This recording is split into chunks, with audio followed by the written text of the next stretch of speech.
यह कहानी है एक मछुआरे जॉन की। हर रोज की तरह आज भी वो अपनी छोटी कश्ती लेकर समंदर में मछली पकड़ने निकलता है। लेकिन इस दिन कुछ अजीब होता है। अचानक चारों तरफ गहरी धुंध छा जाती है और दूर तक कुछ नजर नहीं आता, जिस वजह से जॉन रास्ता भटक जाता है। तभी उसे एक सुनसान सी कश्ती इधर उधर तैरती हुई दिखाई देती है। हैरान होकर जॉन अपनी कश्ती उस कश्ती से बांध देता है और यह देखने का फैसला करता है कि अंदर क्या है। जैसे ही वह अंदर जाता है, दंग रह जाता है। पूरी नाव खाली थी। अंदर का सब कुछ सामान्य लग रहा था। खाना फ्रेश पड़ा था, कपड़े अलमारी में हैंग्ड थे, हर जगह इंसानों के रहने के निशान थे, लेकिन कोई वहां मौजूद नहीं था। वो इंजन स्टार्ट करने की कोशिश करता है, पर इंजन काम नहीं करता। इतने बड़े समंदर में अकेले और यह खाली शिप देखकर जॉन बिल्कुल परेशान हो जाता है। वो बाइनोक्यूलर्स से आसपास देखने लगता है, शायद कोई नजदीक हो, लेकिन गहरी धुंध में कुछ नजर नहीं आता। थक हार कर वो कंट्रोल रूम में जाके रेडियो ऑन करता है ताकि हेल्प के लिए सिग्नल भेज सके। जॉन रेडियो पर इस सारी सिचुएशन का मैसेज भेजता है। मैसेज भेजने के बाद वो सोचता है अब वापस अपनी छोटी कश्ती से निकल जाना चाहिए, लेकिन जैसे ही वो बाहर आता है उसकी कश्ती गायब होती है, जबकि उसने उसे मजबूती से बांधा था। अब वो और ज्यादा परेशान हो जाता है। कुछ देर बाद अचानक धुंध हट जाती है। जॉन को समझ ही नहीं आ रही होती कि हो क्या रहा है। कोई और रास्ता ना देखकर वो फिर से खाली शिप के अंदर जाता है और मैप की मदद से निकलने का रास्ता ढूंढने लगता है। अब जॉन ये समझने की कोशिश करता है कि वो कहाँ फंसा हुआ है और घर कैसे वापस जाए। मसला ये था कि उस अजीब शिप का इंजन खराब था। जिंदा बचना था तो इंजन ठीक करना ही पड़ेगा। वो पूरी शिप में टूल बॉक्स ढूंढता है और बहुत मेहनत के बाद इंजन सेट कर देता है। इंजन ठीक करने के बाद उसे थोड़ा सुकून मिलता है। अब शिप चलने लगता है और डायरेक्शन भी धीरे धीरे समझ आने लगती है, लेकिन खतरा अभी दूर नहीं हुआ था। जॉन फिर कंट्रोल रूम जाके रेडियो से कांटेक्ट करता है, लेकिन इस बार भी कोई जवाब नहीं आता। हर चीज अब भी राज बनी हुई थी। फिर वो समुंदर में पेशाब कर रहा होता है, तभी अचानक कोई उसे पीछे से धक्का दे देता है। जॉन सीधा नीचे गिर जाता है, लेकिन किसी तरह उसने रील को पकड़ लिया था और डूबने से बच गया। हवा और पानी का प्रेशर इतना ज्यादा था कि वापस शिप तक आना मुश्किल हो गया था। हिम्मत जोड़कर धीरे धीरे रील की मदद से वो वापस कश्ती पर चढ़ गया। शिप के ऊपर आने के बाद वो नीचे वॉशरूम की तरफ जाने लगता है, लेकिन जैसे ही वो अंदर पहुंचता है, कोई बाहर से दरवाजा जोर से बंद कर देता है। पहले तो जॉन को लगता है कि यह बस हवा के दबाव की वजह से हुआ होगा, इसलिए वह इसे नजरअंदाज कर देता है। लेकिन जैसे ही वह बाहर निकलने लगता है, उसे पता चलता है कि दरवाजा बंद है। घबराकर वह उसे खोलने की बहुत कोशिश करता है, मगर दरवाजा नहीं खुलता। फिर वह जेब से एक सिक्का निकालता है और लॉक खोलने की कोशिश करने लगता है। कुछ भी काम नहीं करता। अब उसे समझ आता है कि वो शिप पर अकेला नहीं है, कोई और भी है जो दिख नहीं रहा पर हर वक्त मौजूद है और उसे परेशान कर रहा है। जॉन को लगता है कोई उसके साथ खेल खेल रहा है और वो जोर जोर से चिल्लाता है, लेकिन कोई जवाब नहीं देता। फिर वह वॉशरूम में रखी एक अलमारी खोलता है और अचानक उसकी नजर अंदर पड़े खून पर जाती है। यह देखकर उसका दिल तेजी से धड़कने लगता है। डर के बावजूद वह हिम्मत जुटाता है, पास पड़ी कैंची उठाता है और लॉक खोलने की कोशिश करता है, लेकिन दरवाजा फिर भी नहीं खुलता। तभी पूरी शिप जोरों से हिलने लगती है, मानो कोई बड़ा हादसा होने वाला हो। जॉन डर के मारे वहीं जम जाता है।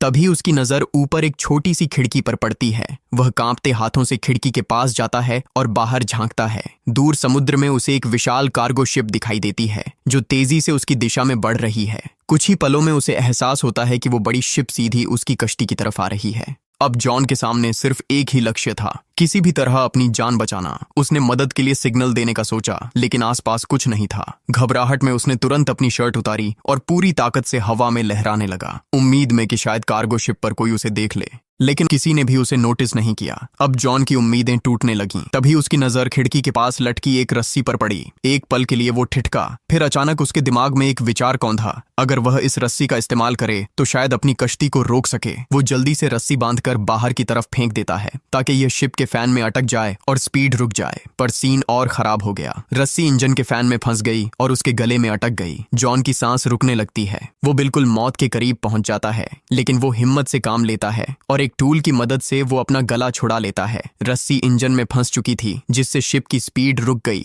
लेकिन यह काफी नहीं था। वजनदार कार्गो शिप फिर भी उससे टकरा गई। टक्कर इतनी जोरदार थी कि जॉन जमीन पर गिर के बेहोश हो गया। उसे सर पर गहरी चोट लगी। कुछ देर बाद जब वो होश में आता है तो बाथरूम पानी से भरा होता है, और हैरत की बात यह थी कि वो समुद्री नमक वाला पानी नहीं था, बिल्कुल साफ और मीठा पानी था, जैसे कोई जानबूझकर उसे डरा रहा हो। जॉन का हौसला टूट जाता है और वह रोकर बोलता है, तुम जो भी हो मुझे जाने दो। लेकिन फिर भी कोई जवाब नहीं मिलता। वह भूखा, प्यासा और कमजोर हो चुका था। किसी तरह शॉवर से पानी पीता है, पर जल्दी ही पानी खत्म हो जाता है। वह सिंक का पानी पीना चाहता ही था, लेकिन हैरानी की बात यह थी कि अब पानी नमकीन हो गया था। उसे समझ आ गया कि शिप में कहीं लीक है और समंदर का पानी अंदर आ रहा है। अब यह शिप ज्यादा देर तक नहीं टिक पाएगी। घबराहट में वह फिर से दरवाजा खोलने की कोशिश करता है, लेकिन कुछ नहीं होता। रात हो चुकी थी और ऊपर से ऐसा लग रहा था जैसे कोई न दिखने वाली शायद बुरी ताकत पूरी शिप को कंट्रोल कर रही हो। पानी तेजी से बढ़ रहा था और जॉन थकान से सो गया। रात को समंदर में जबरदस्त तूफान आया। शिप बुरी तरह टूट गई और जॉन को भी गंभीर चोटें आईं। सुबह जब उसकी आंख खुलती है तो पानी सिर तक पहुंच चुका होता है। सिर्फ उसका चेहरा ही पानी से बाहर था और लग रहा था कि बस कुछ ही पल बचे हैं। तभी उसे एक हल्की सी क्लिक की आवाज सुनाई देती है, जैसे कोई लॉक खुला हो। जॉन तुरंत हैंडल घुमाता है और दरवाजा जोरदार आवाज के साथ खुल जाता है। पानी का प्रेशर इतना ज्यादा था कि दरवाजा टूटकर गिर गया और जॉन किसी तरह बाहर निकल आया। फिर वह सीधे रूफ पर चढ़ गया ताकि ताजी हवा मिल सके, क्योंकि नीचे ऑक्सीजन खत्म हो रही थी। अब उसे यकीन हो गया था कि कोई इनविजिबल फोर्स उसे तंग कर रही है। वह शारीरिक और मानसिक तौर पर पूरी तरह टूट चुका था। नीचे पानी का बहाव रुक नहीं रहा था और शिप कभी भी डूब सकती थी। जॉन ने तय कर लिया कि वह अब इस शिप पर और नहीं रुकेगा। उसके दिमाग में एक आइडिया आया। उसने शिप से एयर बैग्स निकाले और टूटे हुए बाथरूम के दरवाजे को राफ्ट में बदल दिया। उसने सारी चीजें मजबूती से बांध लीं ताकि राफ्ट ठीक से टिक सके, लेकिन राफ्ट चलाने के लिए और भी जरूरी चीजें चाहिए थीं।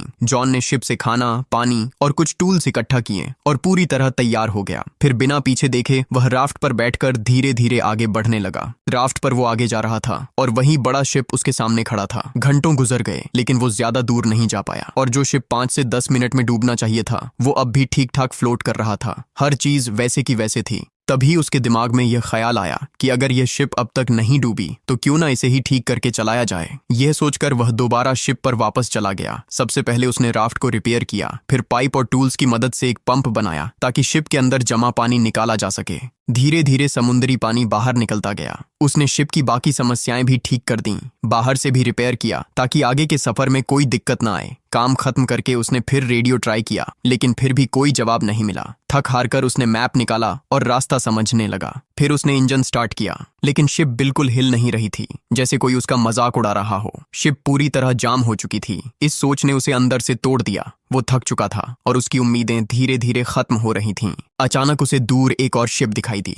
अब उसके पास सिर्फ एक ही रास्ता था, अपने राफ्ट से उस शिप तक पहुंचना। वह तुरंत राफ्ट पर चढ़ा और पूरी रफ्तार से उस शिप की तरफ बढ़ने लगा। लेकिन तभी वो बड़ी शिप अचानक चल पड़ी, सीधी जॉन की तरफ, तेज गति से, जैसे कोई जानबूझकर उसे मारना चाहता हो। जॉन ने राफ्ट की स्पीड बढ़ाई, मगर बड़ी शिप और भी तेज हो गई। टकराने से ठीक पहले जॉन ने राफ्ट छोड़कर पानी में छलांग लगा दी और दूर जाती हुई दूसरी शिप तक तैरकर पहुंचने की कोशिश करने लगा। लेकिन जब तक वह वहां पहुंचा, वो शिप गायब हो चुकी थी। तब उसे समझ आया कि इस शिप पर कोई बुरी ताकत है जो उसे कहीं जाने नहीं दे रही। उसने ठान लिया था कि चाहे जान चली जाए, अब वह इस शिप पर वापस नहीं आएगा। लेकिन शाम तक पानी की ठंड बहुत बढ़ गई थी और डॉल्फिन्स भी नीचे तैर रही थीं। जब वह ठंड बर्दाश्त नहीं कर पाया तो मजबूरन फिर उसी शिप पर लौट आया। अब वह इतना थका और बीमार था कि सोचने की हिम्मत नहीं बची थी। बस कंबल लेकर कमरे में सो गया। सुबह जब उसकी आंख खुली तो उसने फिर तय किया कि अब यहाँ से निकलना ही होगा। लेकिन उसके कमरे का दरवाजा लॉक था। उसे समझ नहीं आ रहा था कि यह सब उसके साथ क्यों हो रहा है।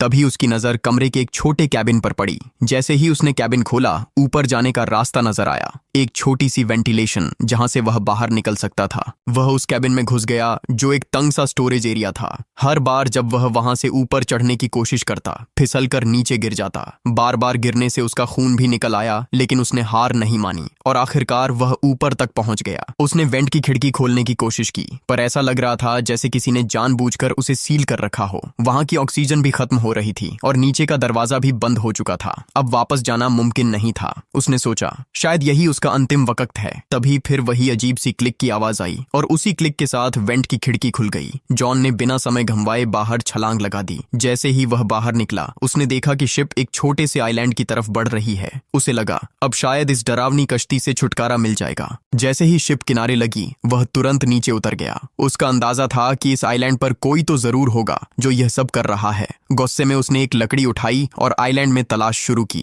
लेकिन पूरा आइलैंड सुनसान था। किसी इंसान का कोई निशान तक नहीं। जॉन फिर से गुस्से और डर से भर गया। फिर जैसे ही वह आइलैंड से बाहर निकला, उसने एक और चौंकाने वाला दृश्य देखा। वही अजीब शिप जिसने उसे यहाँ लाया था, अब बिल्कुल आराम से आगे बढ़ती जा रही थी, जैसे किसी और शिकार की तलाश में हो। अब तक जॉन का यकीन पूरी तरह टूट चुका था। यह शिप और यह आइलैंड किसी बुरी ताकत के कब्जे में थे और यह सब उसके साथ खेल रहा था। फिर भी उसने आइलैंड पर तलाश जारी रखी। घूमते घूमते वह आइलैंड के पिछली तरफ पहुंचा और उसकी आंखों से आंसू बह निकले, क्योंकि यह वही जगह थी जहां से उसका सफर शुरू हुआ था। उसकी पुरानी बोट भी वहीं बंधी हुई थी। सब कुछ बिल्कुल वैसा ही था जैसे कभी कुछ हुआ ही ना हो। जॉन बेहोशी किसी हालत में ये सब देख रहा था। उसे समझ नहीं आ रहा था कि ये सब हकीकत थी या कोई बुरा सपना, लेकिन जो कुछ उसने झेला वह सच था। आखिर ये शिप वापस यहीं कैसे आ गई और इस आइलैंड की असली हकीकत क्या थी? ये सवाल अब भी हवा में लटके हुए थे। अगर आपको यह कहानी पसंद आई हो तो वीडियो को लाइक करें और चैनल को सब्सक्राइब करें। ऐसी ही रोमांचक और डरावनी कहानियां आपको यहीं मिलेंगी।